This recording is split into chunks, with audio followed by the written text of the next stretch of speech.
Momento de oração.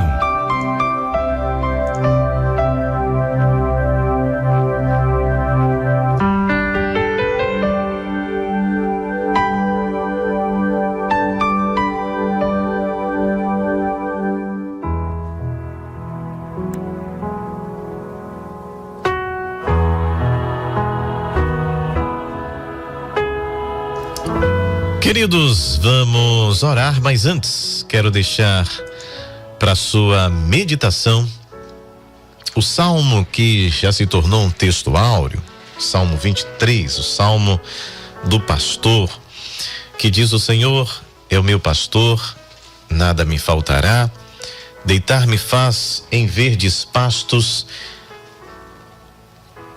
guia-me mansamente às águas tranquilas, refrigera minha alma. Guia-me pelas veredas da justiça por amor do seu nome. Ainda que eu andasse pelo vale da sombra da morte, não temeria mal algum, porque tu estás comigo. A tua vara e o teu cajado me consolam.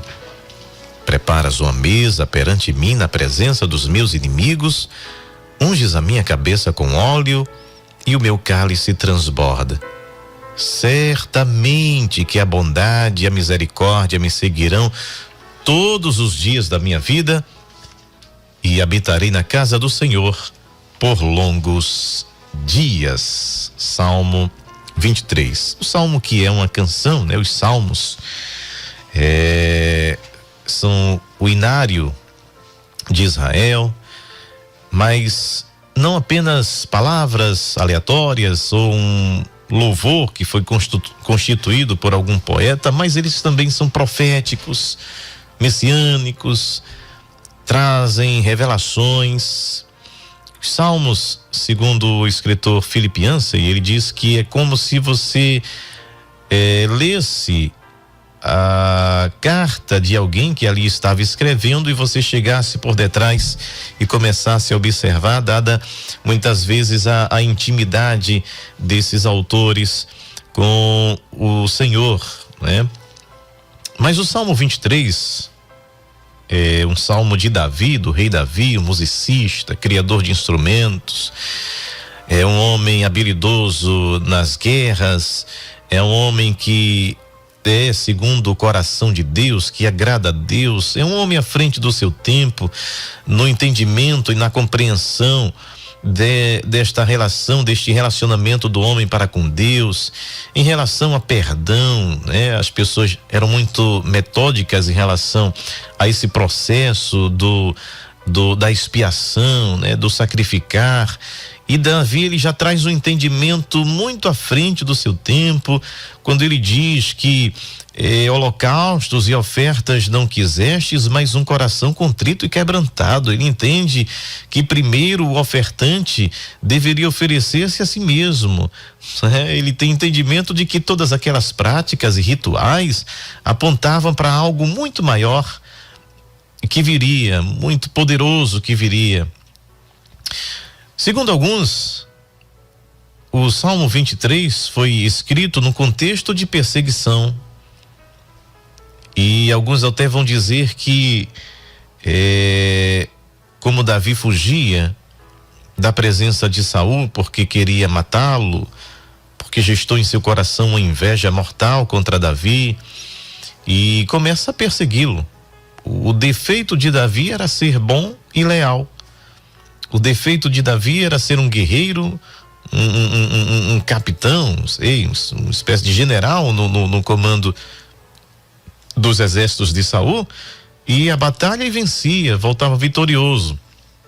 Mas como isso incomodou a Saul, de forma ele chega a dizer: o que é que lhe falta senão meu trono? Já estão fazendo até poesias, até louvores.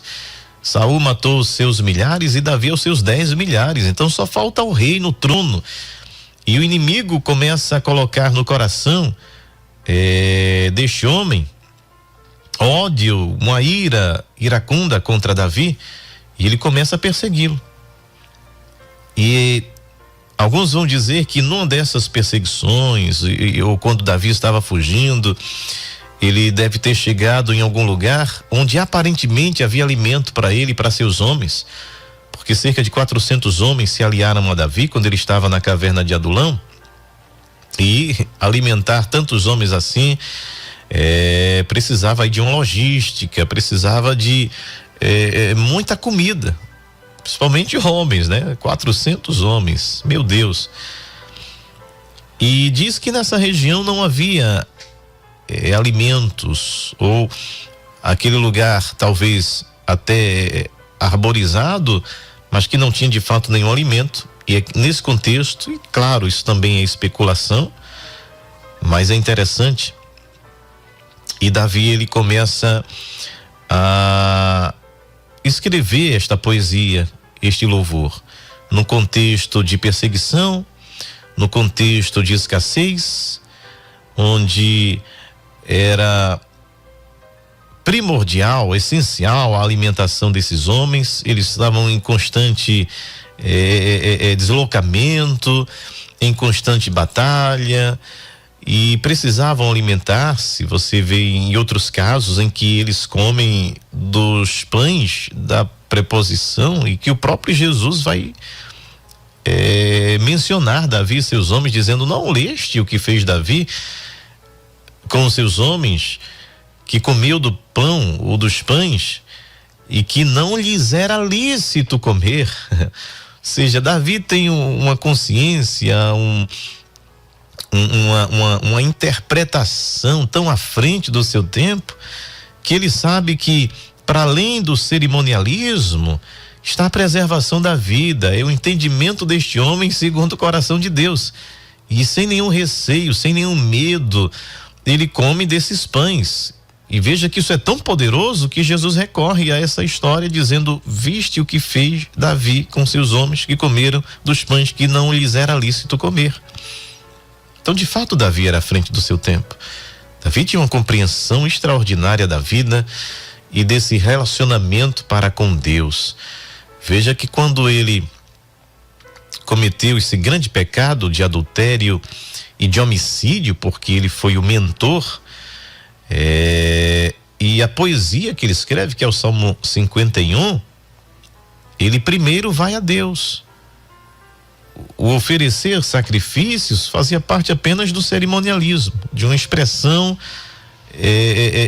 pública, assim como por exemplo, o batismo em águas, que é a expressão pública de algo que já aconteceu no meu interior, no meu coração. Eu apenas vou dizer publicamente que eu morri para o mundo e estou ressurgindo, ressuscitando com Cristo, não é? E Davi tinha esse entendimento. Ele diz: olha, Senhor, contra ti somente pequei, não retires de mim o teu Santo Espírito. Ele se quebranta diante de Deus, fazendo esse pedido de perdão diretamente para com Deus. É como se o véu já tivesse sido rasgado diante dele. Nesse contexto do Salmo 23, ele começa trazendo a figura de algo que era conhecido, porque Davi, além de tudo, era pastor. Ele sabia todas as técnicas, ele sabia de como cuidar e preservar o rebanho, as ovelhas de seu pai. E naquele episódio, né, quando Golias desafiava a nação, Davi chega a dizer para Saul: olha, eu enfrentei um urso, eu enfrentei um leão. Ou seja, ele já era destemido, ele não tinha medo, ele enfrentava urso e leão para defender as ovelhas de seu pai. Então ele já se mostrava habilidoso na técnica de lançar pedras com a funda e não tinha medo, era destemido. Davi era extraordinário. E ele começa dizendo que o Senhor é o seu pastor. Se ele, como ser humano e ainda muito jovem, foi capaz de correr riscos, de enfrentar leão, de enfrentar um urso, para preservar animais, ele atribui então essa figura do pastor a Deus. Ele é o meu pastor e de nada tenho falta. E alguns vão entendidos, né? Vai dizer que essa raiz da palavra pastor, que tem a ver com pasto, tem a ver com alimento, tem a ver com aquele que lhe leva para a alimentação. É como se Davi estivesse dizendo, e de fato ele está dizendo: o Senhor é meu alimento, eu não tenho alimento aqui nesta região, aqui há escassez de comida, estamos passando por aperto, mas eu quero dizer, e começando esta poesia, e começando esta canção, eu quero dizer que o Senhor não apenas cuida, preserva, mas que o Senhor é meu alimento e por isso eu não tenho falta de nada. Seria essa a ideia inicial deste poema. O Senhor é meu pastor, o Senhor é quem me guia. Veja que no decorrer da poesia ele vai falar que ele é quem guia. Ele vai falar de alimentação, ele vai falar de águas, e se der tempo a gente vai falar sobre eles. E ele está dizendo: tu és meu pastor, e ovelha precisa de pastor. Estamos vivendo uma nova era em que as pessoas querem ser crentes independentes. Mas, biblicamente, não existe. Deus levantou homens, ungiu a homens para liderar ovelhas. Então, se Deus levantou homens, eu não posso andar de forma independente. Paulo era um homem que foi levantado por Deus, mas ele estava debaixo do comando da igreja de Jerusalém. Ele não abre um escritório de missões e diz assim: eu sou missionário independente. Não, foi a igreja que enviou Paulo. Se torna a maior autoridade, mas ele estava debaixo da ordem, da égide, da direção da igreja. Então Davi está dizendo: tu és o meu pastor, eu preciso deste guia, eu preciso da tua orientação. Veja que Davi não dava um passo sem consultar a Deus. Ele deixa seus pais com outros povos e diz assim: cuida dos meus pais, porque eu quero entender e saber o que Deus tem para minha vida. Até eu saber o que Ele quer, cuida dos meus pais. Se aquela que está sendo atacada, ele consulta ao Senhor: irei, Senhor, e livrarei aquele. E o Senhor diz: vai e livrarás. Veja que ele não dá nenhum passo sem antes consultar o pastor, sem antes consultar aquele que é o seu guia, aquele que lhe dirige, aquele que sabe os caminhos, aquele que te direciona. A ovelha, ela pode ser dotada de muito conhecimento, mas ela precisa estar debaixo desta ordem, desta hierarquia. Jesus estava debaixo da lei. Jesus é Deus encarnado. É Deus em forma humana. Ele tabernaculou, ele se tornou um de nós. Mas a Bíblia diz o que? Paulo vai dizer: nascido sob a lei, ou seja, debaixo da lei. Nascido de mulher, nascido debaixo da lei. Ele cresceu em um lar. E a Bíblia diz que ele era submisso aos seus pais. E até a classe religiosa que estava desviada, distante de Deus, ele chega e diz: ouçam as suas recomendações, mas não façam o que eles fazem. As suas práticas são pecaminosas, mas os seus ensinamentos são verdadeiros. Jesus sabia separar as coisas. Se curava alguém, ele dizia: vai ao sacerdote, te mostra e oferece a tua oferta. Então, estar debaixo de autoridades é o que essa nova fase né, e algum tempo atrás vai dizer que você não precisa. E muitos têm se afastado deste congregar, deste ajuntamento, achando que é autossuficiente. Mas tenhamos cuidado com isso. Davi disse: o Senhor é meu pastor, o Senhor é meu alimento, o Senhor é meu guia, e eu não tenho falta de nada, eu me alimento de ti. E ele provou isso. Eu já falei algumas vezes, eu gosto muito dessa passagem, numa luta, num embate contra os filisteus. Davi, ele disse: eu tenho sede, como eu queria beber a água da fonte lá perto dos muros. E aí 3 guerreiros de Davi ouviram o clamor de Davi, romperam o exército filisteu, pegaram aquela água e trouxeram para Davi. Foram lutando, voltaram lutando, mas a água estava em mãos. Aí mais uma vez Davi nos surpreende. Davi é extraordinário, meu Deus do céu. Davi pega aquela água e ele já não enxerga mais água, porque o feito daqueles homens valia mais do que a sede insuportável que Davi estava passando. E a gente sabe que quando o corpo pede água, é a informação que chega no cérebro da gente, dizendo, olha, os órgãos, o sangue, tudo em nós, 70% é de água. Precisa de hidratação para a gente funcionar legal. Então, bebe água. Aí vem a sede. E se a gente começar a estender e não saciar a sede, o corpo vai cobrar mais. E se passar horas, ele vai cobrar mais, porque aí o organismo começa a se desorganizar. A gente pode passar dias sem comer, mas sem beber água, a gente morre logo. 2, 3 dias, claro que tem pessoas mais resistentes, enfim, mas é muito improvável que alguém suporte passar uma semana sem beber o líquido. Porque a gente é praticamente água. E Davi exclamou, o texto diz, e exclamou, é dar um grito, é suspirar como a corça suspira por águas. Davi estava dizendo assim, eu tô com a sede insuportável, eu não vou resistir. É da visão ficar turva, é do sangue ficar mais denso. Mas quando esta água chega para Davi, ele diz, não, isso aqui é tão precioso. Oh, glória. A preciosidade disso aqui, vocês não tiveram medo de romper o exército filisteu, não tiveram a vida de vocês como principal, como preciosa, mas foram, por amor de mim, por honra a mim, pegaram desta água.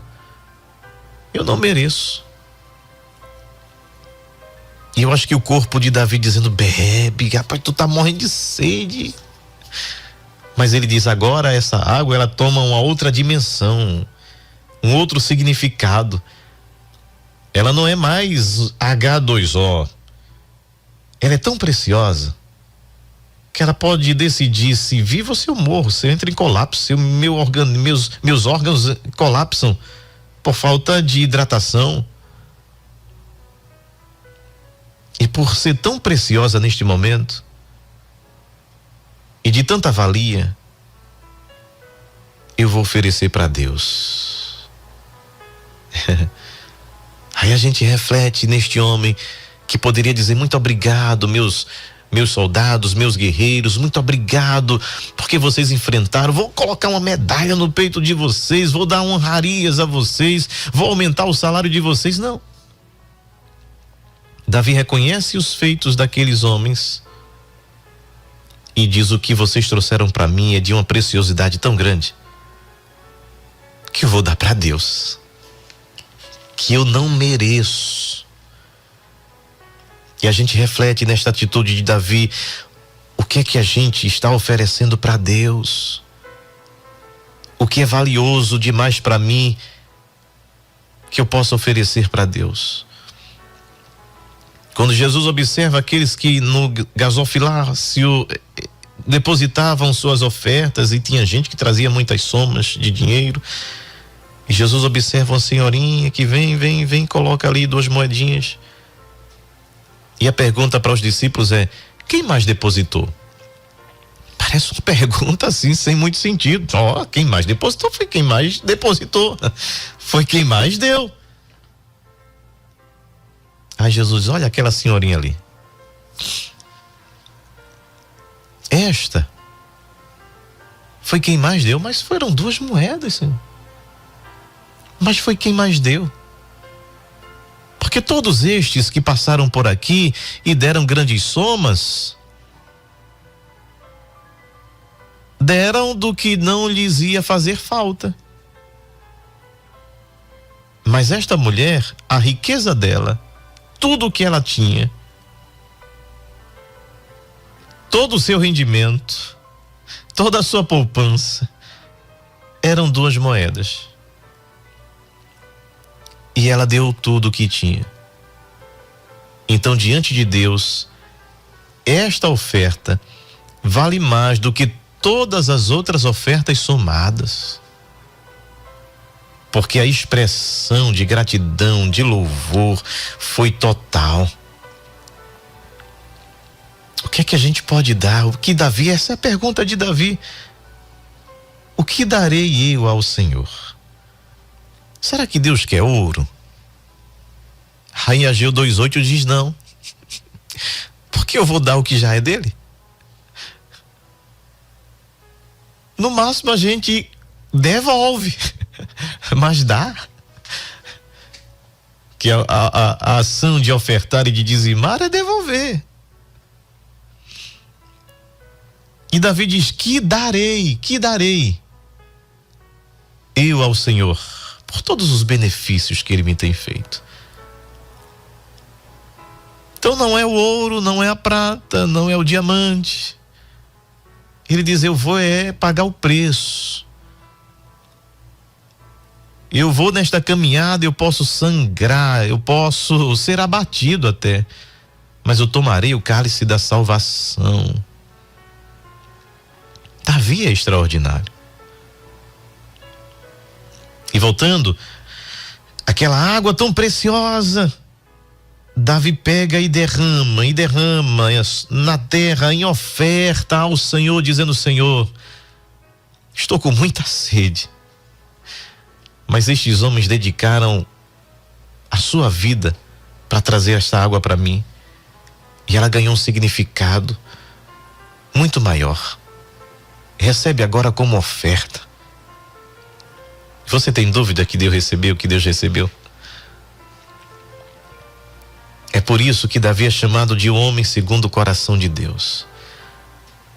E neste poema ele diz: o Senhor é o meu pastor, o Senhor é o meu pasto, o Senhor é meu alimento, o Senhor é minha comida, o Senhor é que sacia a minha alma.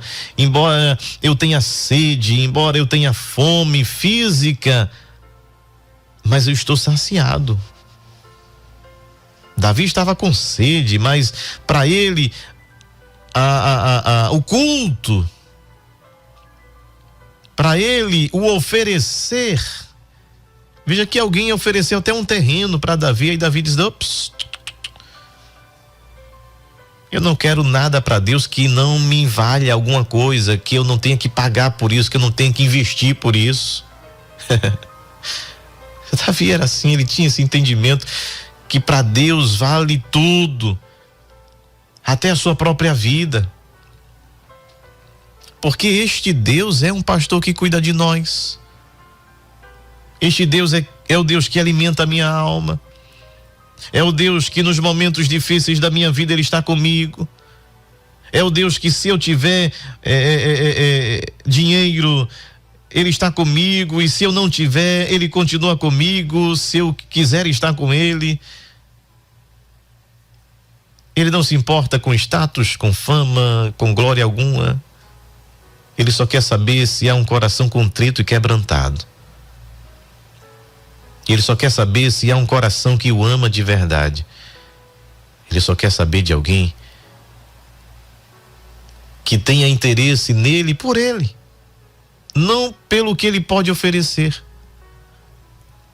Porque também muito se estabeleceu há umas décadas desta barganha para com Deus. Jesus, Deus, o Espírito Santo se tornaram apenas despachantes cósmicos que tem que me dar, tem que me suprir segundo os meus interesses, segundo aquilo que eu determino. Inventaram até essa palavra, determine. E o meu interesse é apenas a troca, a barganha. Mas Davi me ensina que não. Davi me ensina que eu quero Deus. E isso me basta.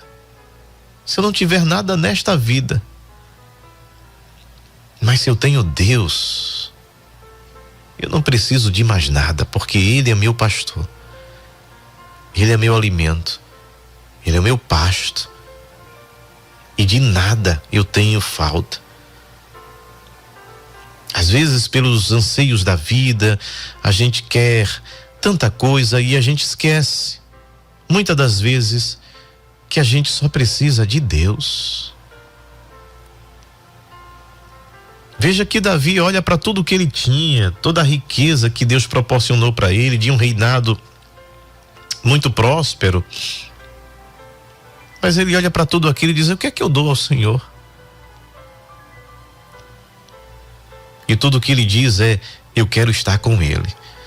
Eu quero tomar o cálice da salvação. Ele é o meu pastor. O Senhor é a minha herança e o meu galardão. Então, servir a Deus só para ter Deus.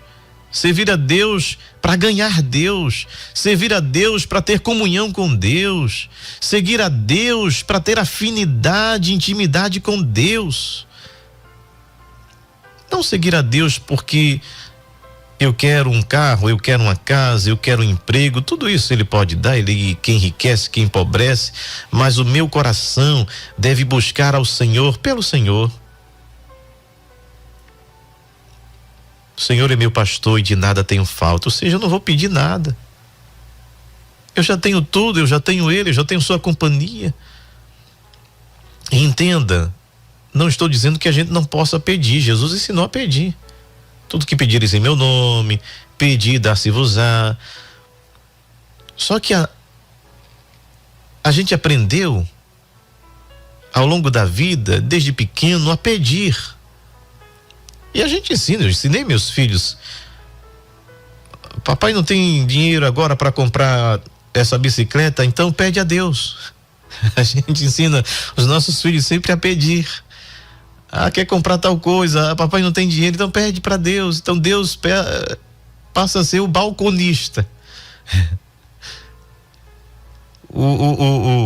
Aquele o realizador dos sonhos.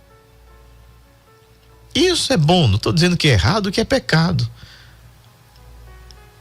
Mas a nossa comunhão, a nossa intimidade com Deus não deve ser regida por essas coisas.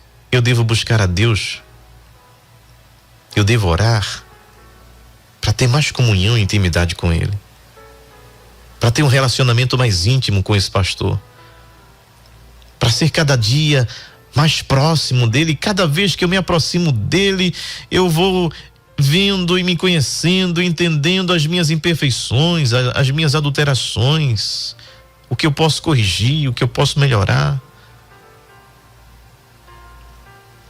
E Davi tem esse entendimento, dizendo: Ele é meu pastor, e é por isso que mesmo se eu não tiver o alimento aqui, eu sei que Ele é provedor, porque Ele é alimento. E ele diz: deitar-me faz em verdes pastos e guia-me mansamente às águas tranquilas. Não dá pra gente continuar, mas leia novamente este salmo, ou cite, porque certamente a maioria de nós já sabemos decorado, mas cite nessa perspectiva deste Senhor que nos preenche, que nos completa, deste Senhor, deste Deus que é o nosso alimento, deste Deus que sacia-nos, deste Deus que nos traz equilíbrio, deste Deus que protege a nossa mente, porque Ele diz: unges a minha cabeça com óleo. É unção, é proteção. E a bondade e misericórdia que vem atrás de mim. Se eu tenho Deus, bondade e misericórdia que vem. Eu não vou ficar perseguindo bondade e misericórdia, elas me seguirão. Porque para onde eu for, Deus está, e para onde eu for, se Deus está, bondade e misericórdia vem atrás de mim, em nome de Jesus. Pai querido, Pai amado, te louvamos e exaltamos o teu nome, te agradecemos pela tua bondade, Senhor, tu que és o nosso pastor, e de nada temos falta. Muito obrigado pela tua palavra. Continua abençoando esta obra, o teu servo, nosso pastor presidente, pastor Ailton José Alves e todo o santo ministério, no nome santo de Jesus. Amém.